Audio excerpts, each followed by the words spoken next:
Good morning, everyone. Welcome back to our online class again. We were going through the third lesson of history, that is ruling the countryside. कि हमने Britishers जब हमारे यहाँ आए, आपने इससे पहले वाला लेसन पढ़ा था ट्रेड टू टेरिटरी, कि पहले आए थे व्यापार के लिए, किस प्रकार हमारे ऊपर शासन किया, किस प्रकार उन्होंने हमारे जो शासक थे उनको हराया, शासन करना शुरू कर दिया, जिसमें बैटल ऑफ प्लासी और बैटल ऑफ बक्सर। उसके बाद रेवेन्यू कलेक्शन किस प्रकार किया, गांवों में किस प्रकार शासन किया, किस प्रकार किया, तो उसमें रेवेन्यू कलेक्ट की। अब हमारे पास जो ब्रिटिशर्स थे उन्होंने देखा रेवेन्यू तो कलेक्ट कर रहे हैं, रेवेन्यू के साथ साथ क्यों न वो फसलें भी उगाई जाए जो हमारी रिक्वायरमेंट है, यूरोप में जिनकी रिक्वायरमेंट है। तो उन्होंने रेवेन्यू के साथ साथ first they are going to get the revenue, पहले तो उनको वहां टैक्स लगाते, पैसा मिल रहा था, उसके बाद उन्होंने वो फसलें भी उगानी शुरू कर दी जो रिक्वायरमेंट थी यूरोप की। अब इसमें देखोगे एरियाज कैसे सेलेक्ट किए गए। The areas which are abundant in the production of any crop are first assessed, पहले उनका सर्वे कराएगा कहाँ कौन सी खेती अच्छी होती है, उसके बाद उसका प्रोडक्शन किया गया। एग्जाम्पल के तौर पर बंगाल फॉर जूट प्रोडक्शन, अगर जूट प्रोडक्शन, जूट की रिक्वायरमेंट थी, पटसन की रिक्वायरमेंट थी, बंगाल। टी प्रोडक्शन के लिए असम, उसके बाद कॉटन के लिए महाराष्ट्र और पंजाब भी, उसके बाद वीट के लिए पंजाब, शुगर केन के लिए उत्तर प्रदेश और राइस के लिए मद्रास। ये जगह इन्होंने सेलेक्ट की कि कौन सा प्रोडक्शन कहां करेंगे, और जो एरिया ज्यादा प्रोडक्शन कर सकते हैं जिसके अनुसार वहां की लैंड और सोयल की फर्टिलिटी के अनुसार उसके अनुसार प्रोडक्शन किया गया। अब उसके बाद कि किस प्रकार इस प्रोडक्शन को कौन सी व्यवस्था के तहत बढ़ाया गया, ये तो सेलेक्ट किए गए कौन सी फसलों की हमारी रिक्वायरमेंट है और उनका प्रोडक्शन कहां किया जाएगा एरिया वाइज। अब वो प्रोडक्शन किस प्रकार किया गया, कौन सी व्यवस्था की, कौन सा सिस्टम अपनाया गया, इसमें हम एग्जाम्पल से पढ़ेंगे। एग्जाम्पल वो है कि इसमें एक हेडिंग दे रखी है कि कलर हैज द हिस्ट्री, क्या कोई कलर है, रंग है, उसकी भी हिस्ट्री हो सकती है क्या। उसमें हमने देखा इंडिगो, हमारे महत्वपूर्ण दो फसलें उन्होंने जो उगाई वो थी ओपियम और इंडिगो, अफीम और नील, जो हम कलर करते हैं व्हाइट क्लॉथ में इंडिगो। अब इंडिगो का एग्जाम्पल लिया इसमें, आपकी बुक में दो पिक्चर दे रखी हैं। फर्स्ट एक Kalamkari, production of cotton textile which was made in Andhra Pradesh. पहला देखा हमारे आंध्र प्रदेश के अंदर जो कपड़ा डेवलप किया गया था कॉटन का, उसमें कुछ डिजाइन बना रखे हैं जिसको कलमकारी डिजाइन है। दूसरा हमारे पास फ्लोरल, जिसमें फूल का एक डिजाइन बना के उसमें पूरे में कलर कर रखा है, किसके द्वारा, विलियम मॉरिस के द्वारा, वो ब्रिटेन में डेवलप किया गया। अब दोनों में एक चीज जो कॉमन थी, ए ब्लू कलर, दोनों में एक चीज जो कॉमन थी वो क्या थी, ब्लू कलर का। That was taken from indigo, और वो कलर कहां से लिया गया, इंडिगो से, इंडिगो प्लांट, इंडिगो के प्लांट से लिया गया वो कलर।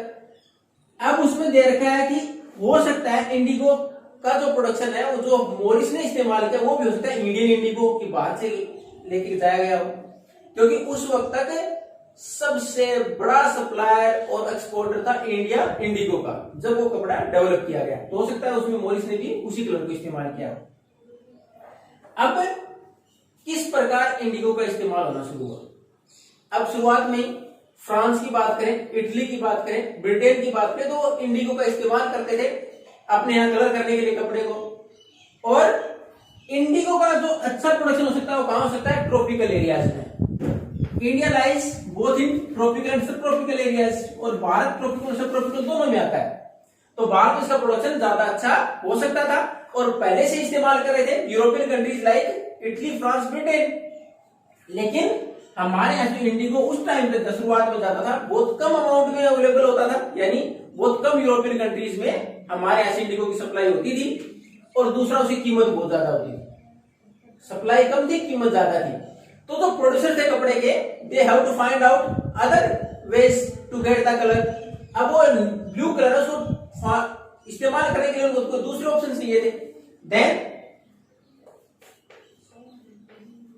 दे यूज्ड वन अनदर प्लांट, उन्होंने दूसरे पौधे का इस्तेमाल किया जिससे कि कलर मिल सकता था, वो था वुड। ये कौन से, इंडिगो की बात करें तो ट्रॉपिकल था, अगर इसकी बात करें वुड की बात करें तो टेम्परेट रीजन में अच्छा डेवलप हो सकता है, तो ये आसानी से अवेलेबल था वहां। अब जब हमारे यहां से इंडिगो वहां जा रहा था तो ये जो प्रोडक्शन था वुड का, इनको कहीं ना कहीं कंपटीशन की वजह से कि there might be competition from indigo and we might be shortfall according to quality because indigo has better quality than wood. इससे ज्यादा अच्छी क्वालिटी इंडिगो की, तो हो सकता है मार्केट से बाहर हो जाए. Whoever is going to produce wood in Britain or in Europe, they pressurize their government to ban Indigo import. Indigo import हो रहा था भारत से, उसके ऊपर रोक लगाई जाए, या बाहर से जहां से भी इंपोर्ट हो रहा है उसके ऊपर रोक लगाई जाए. इसके लिए उन्होंने गवर्नमेंट को प्रेशराइज किया, क्योंकि ताकि वुड है इसका प्रोडक्शन जारी रहे. ये जो प्रोड्यूसर थे उन्होंने सरकार पर दबाव बनाया कि इंडिगो के ऊपर बैन रहे. लेकिन जो प्रोड्यूसर, जो टेक्सटाइल प्रोड्यूसर थे, जो कपड़ा बनाने वाले थे, who are going to colour the clothes, जो डाई का इस्तेमाल करते कलर करने के लिए, वो किसको प्रेफरेंस देते? इंडिगो को. क्यों प्रेफरेंस देते? Because a rich blue colour was there from indigo. Indigo से हम बहुत ज्यादा अच्छा गहरा ब्लू कलर ले सकते थे, लेकिन वुड का था डल एंड येलोइश और पेल, हल्का, बिल्कुल हल्का रंग होता था, ज्यादा अच्छा कलर इससे नहीं आता था. इसलिए उन्होंने प्रेफरेंस दी किसको? कि इंडिगो को प्रेफरेंस देते थे, जो भी who are going to dye the clothes, जो कलर करते थे कपड़ों को. अब इसमें फिर धीरे धीरे सरकार से मांग की गई. द क्लॉथ प्रोड्यूसर्स और the textile producers pressurise the government to lift the ban on import of indigo. उन्होंने फिर वापस प्रोड्यूसर्स ने मांग की थी, वुड के प्रोड्यूसर्स ने, कि रोक लगाई जाए, और जो टेक्सटाइल प्रोड्यूसर उन्होंने वापस दबाव बनाया सरकार के ऊपर कि जो बैन किया गया इंपोर्ट ऑफ इंडिगो उसको रोका जाए, उसको हटा लिया जाए बैन को. अब उसके परिणाम स्वरूप उसको हटा लिया गया. अब वुड का प्रोडक्शन था specially the countries northern Italy, southern France, Germany, Britain में होता था. अब वापिस जब जैसे ही लिफ्ट किया गया बैन, तो इंडिगो का प्रोडक्शन स्टार्ट कहां हो गया? Saint Domingo. और ये किसके थी? ये किसके दिन थी? फ्रांस. ये फ्रांस की एक कॉलोनी थी. उसके बाद ब्राजील, ये पुर्तगाल की कॉलोनी थी. जमैका, ये ब्रिटेन की कॉलोनी थी. यानी जिन्होंने इनको कॉलोनी बनाया था उन्होंने इनके ऊपर प्रोडक्शन स्टार्ट कर दिया. वेनेजुएला, नॉर्थ अमेरिका कुछ कंट्रीज में भी इंडिगो का प्रोडक्शन बढ़ाया गया. लेकिन जैसे ही इंडस्ट्रियलाइजेशन हुआ, when the industrialisation is there in England, जैसे ही इंडस्ट्रियलाइजेशन औद्योगिकरण हो गया इंग्लैंड के अंदर, द डिमांड रोज, मांग बढ़ी, प्रोडक्शन बढ़ गया था कपड़े का, तो उसकी कलर की मांग भी बढ़ी. और दूसरी तरफ 1783 से 89 के बीच में the production of Indigo became half. जो प्रोडक्शन ये बाकी कंट्रीज कर रहे थे, सेंट डोमिंगो में, ब्राजील में, जमैका में, ये प्रोडक्शन आधा हो गया. बिकॉज ऑफ डिफरेंट रीजंस, बहुत सारे कारण थे. उसमें एक कारण तो आपका नेक्स्ट पेज पर ही दे रखा है कि देयर वाज ए रिवोल्ट, एक क्रांति की विरोध किया गया, क्योंकि the slaves were pressurised to grow indigo and harsh conditions were there. बहुत कठोर कंडीशंस थी, उनके साथ बहुत बुरा व्यवहार होता है. उसके बाद इनको खेती करते उन्होंने सरकार के खिलाफ विद्रोह किया, उन प्लांटेशन ओनर्स के खिलाफ विद्रोह किया, और प्लांटेशन साइट्स में आग तक लगा दी थी, जिसकी वजह से प्रोडक्शन आधा रह गया था. There are lots of reasons, but one reason is given in your book. अब जब प्रोडक्शन आधा रह गया, डिमांड प्रोडक्शन इंडिगो का आधा, और कपड़े का प्रोडक्शन बढ़ता जा रहा था इंडस्ट्रियलाइजेशन की वजह से, तो डिमांड और बढ़ी इंडिगो की. अब ये यूरोपियन कंट्रीज थे, from where they are going to fulfil the demand. अब डिमांड पूरी कहां से होगी? तो दे टर्न टू इंडिया. अब उन्होंने किसकी तरफ फोकस किया? इंडिया की तरफ, की we are going to increase the demand from India, की हम इंडिया से इस मांग को पूरा करेंगे. अब फिर हमारे पास बंगाल के अंदर इंडिगो का जो प्रोडक्शन था उसको बढ़ाया गया, और इंडिगो का प्रोडक्शन बढ़ा के, जो कि हमारे पास 1788 तक केवल 30% indigo we are going to supply in the world market, जो हम केवल 30% वर्ल्ड मार्केट में सप्लाई कर रहे 1788 में, वो 1810 तक, यानी लगभग 20-22 साल के अंदर ही कितना 95% तक पहुंच गया. यानी 95% export of indigo to the whole world is from India only. केवल 5% बाकी देशों से आता. बाकी 95% जो यूरोपियन कंट्रीज थे खासकर, उनको प्रोडक्शन कहां से जाता? प्रोडक्शन होता भारत में, यहां से एक्सपोर्ट होता जाके ब्रिटेन और बाकी जो यूरोपियन कंट्रीज थे वहां. तो हमने देखो कितना प्रोडक्शन बढ़ा दिया, specially the Bengal, and the Bengal includes Orissa as well as Bihar, because at that time Bengal was a presidency, एक बड़ा क्षेत्र था. बंगाल स्टेट ही नहीं था, उसके अंतर्गत हमारा उत्तर प्रदेश तक का हिस्सा आता था. उड़ीसा, वेस्ट बंगाल, बिहार और कुछ हिस्सा उत्तर प्रदेश तक आता था. इतने बड़े इलाके को टारगेट किया गया इंडिगो के लिए. अब उसमें इतना प्रॉफिट था, जो कॉमर्शियल एजेंट थे, जो व्यापारिक में एजेंट का काम करते थे व्यापार में, उसके साथ साथ ऑफिसर जो अधिकारी कंपनी ने नियुक्त कर रखे थे ब्रिटिश कंपनी ने, उन्होंने भी क्या किया? अपनी नौकरियां छोड़ दी और इंडिगो प्लांटेशन को अपनाना शुरू कर दिया बिकॉज ऑफ प्रॉफिट, क्योंकि पैसा इसमें प्रॉफिट बहुत ज्यादा था। दूसरा, अगर किसी के पास पैसा नहीं था, they are going to take the loan from banks as well as from the company. Company उनको लोन लेती, कंपनी से वो लोन ले लेते और बैंक से लोन लेके तब उन्होंने प्लांटेशन का काम शुरू किया। तो ये तो था हमारा प्रोडक्शन किस प्रकार उन्होंने आगे बढ़ाने का प्रयास किया। उसके बाद इसमें दो व्यवस्थाएं अपनाई गई। Two types of system were adopted to increase the production of indigo. इसमें टू टाइप्स ऑफ सिस्टम में कौन सा था, कौन कौन से दो प्रकार थे इंडिगो प्रोडक्शन को बढ़ाने के लिए?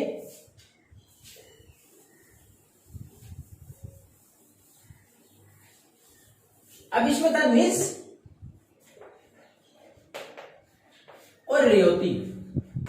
ये दो सिस्टम अपनाए गए प्रोडक्शन को बढ़ाने के लिए, किसका? इंडिगो की प्रोडक्शन के लिए।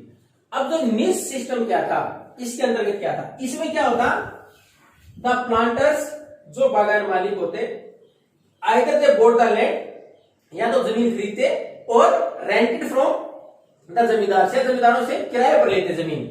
यानी इसके अंदर प्लांटर्स खुद मालिक होते और मालिक किस प्रकार होते हैं, जमीन को खरीद लेते, किराए पर ले लेते अपने पास खेती करने के लिए, उसके बाद लेबर खुद लगाते उसमें, उसके बाद प्रोडक्शन करते। तो इससे उन्होंने प्रॉफिट के लिए, लेकिन प्रॉब्लम कहां थी कि इतनी सारी तो फर्टाइल लैंड चाहिए इंडिगो को प्लांटेशन के लिए, एक उपजाऊ जमीन चाहिए, उस जमीन का एक साथ काफी दूर तक काफी मात्रा में मिलना बहुत मुश्किल था। तो ज्यादा जमीन इनको मिल नहीं पाती थी जिससे कि प्रोडक्शन को और बढ़ा पाए। इन्होंने उसके लिए प्रयास क्या किया फिर?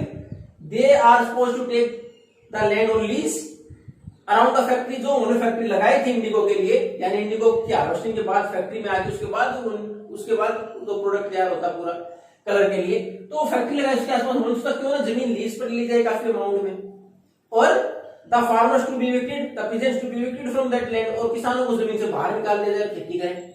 तो उसमें समस्या क्या आती? There would be a conflict. बाहर से आए थे, इनके हमेशा दिमाग में आता कोई विवाद होगा, हो सकता है हमारे खिलाफ विरोध हो और उसके बाद हम प्रोडक्शन नहीं कर पाए। और एक व्यापारी प्रोडक्शन पर अगर फोकस कर रहा है तो उसको पता है कुछ दिन के लिए सप्लाई अगर शॉर्ट होती है तो उसका नुकसान होगा। दूसरा रीजन क्या था? A large amount of labour to be mobilise. एक बहुत बड़े लेबर की संख्या चाहिए इतने एरिया में खेती करने के लिए, तो लेबर कहां से आएंगे? इतना बड़ा लेबर का अरेंजमेंट करना। अब उसके साथ साथ एक समस्या और कि they require the plough as well as the bullocks, कि उनको हल और बैल भी चाहिए वहां खेती करने के लिए। अब सबसे बड़ी समस्या इसलिए आई क्योंकि the rice as well as the indigo are the crops of very same season. एक ही सीजन की फसलें, खरीफ की, ज्यादा खरीफ में प्रोडक्शन होता है। अब ज्यादातर लोग वहां राइस की खेती करते और उसी टाइम पर लेबर की जरूरत होती, तो अपनी खेती राइस में करते और इंडिगो के लिए लेबर मिलना बहुत मुश्किल हो जाता। दूसरा, ये जो प्लो, हल और बैल की अगर बात करें तो उसमें दे रखा 1 bigha. It is a measurement of land. ये बीघा जो है मेजरमेंट है लैंड का, और आप उस बुक में तो मेंशन करा उस टाइम पर इसका मेजरमेंट कितना होता था, जो 1 एकड़ है उसका तीसरा हिस्सा, यानी 1 एकड़ में 3 बीघा। अब आपके यहां की बात करें सीकर या लक्ष्मणगढ़ की, तो यहां क्या होता है 1 एकड़ इज इक्वल टू 4। हमारे 4 बीघा होते हैं, बहुत सारी जगह इसमें 5 भी होते हैं। और अगर आप अपने ही राजस्थान की बात करें तो अगर आप सरदार शहर, चूरू डिस्ट्रिक्ट में सरदार शहर चले जाएं तो वहां 1.5 में भी 1 एकड़ हो जाती है। 1.5 बीघा इज इक्वल टू 1 एकड़। तो ये बीघा है, ये मेजरमेंट है लैंड का, ये हर जगह अलग अलग है। और उस टाइम पर कितना था? 1 एकड़ इज इक्वल टू 3 बीघा। तो वहां ब्रिटिश टाइम में बंगाल की बात करें तो 1 एकड़ इज इक्वल टू 3 बीघा, तो 3 बीघा होता है। तो 1 बीघा के अंदर कितने उस टाइम पर देखा? कम से कम 2 प्लोज टू बी रिक्वायर्ड, 2 हल चाहिए। अब एक इतनी बड़ी वास्ट लैंड के ऊपर, क्योंकि प्लांटेशन के लिए ज्यादा जमीन चाहिए, तो उसके लिए मान लो किसी किसान ना किसी प्लांटर्स ने 1000 एकड़ लैंड ले ली इंडिगो प्लांटेशन। कितने? अब 2000 हल चाहिए। कहां से मैंने इतने सारे खरीदना, इतना इन्वेस्टमेंट करना, और उसके बाद अगर उसमें कोई ब्रेक डाउन या टूट जाए, फूट जाए, उसका मेंटेनेंस का काम करना तो एक्सपेंसिव था ये, तो ये भी इतना आसान नहीं था। और अगर इतना खर्चा लगाने तो प्रॉफिट कम हो जाएगा। दूसरा, लेबर नहीं मिलता क्योंकि वही सीजन राइस का होता और राइस के अंदर बिजी सीजन होता, तो इस प्रकार से सारा मैनेज नहीं हो पाता था। तो ये प्रॉब्लम्स आई निज सिस्टम में। पहली, एक साथ लंबी ज्यादा जमीन नहीं मिल पाती थी। दूसरा, अगर जमीन मिल जाए तो उसके बाद इतने सारे हल और लेबर का मिलना मुश्किल था, क्योंकि राइस कल्टीवेशन भी साथ होता था और राइस वहां प्रेफरेंस थी क्योंकि खाने के लिए मुख्य अनाज था। अब दूसरे सिस्टम पर फोकस किया गया, इसलिए इसके अंदर विलिंग नहीं थे लोग, यानी सिस्टम में ज्यादा प्लांटेशन का काम नहीं किया गया।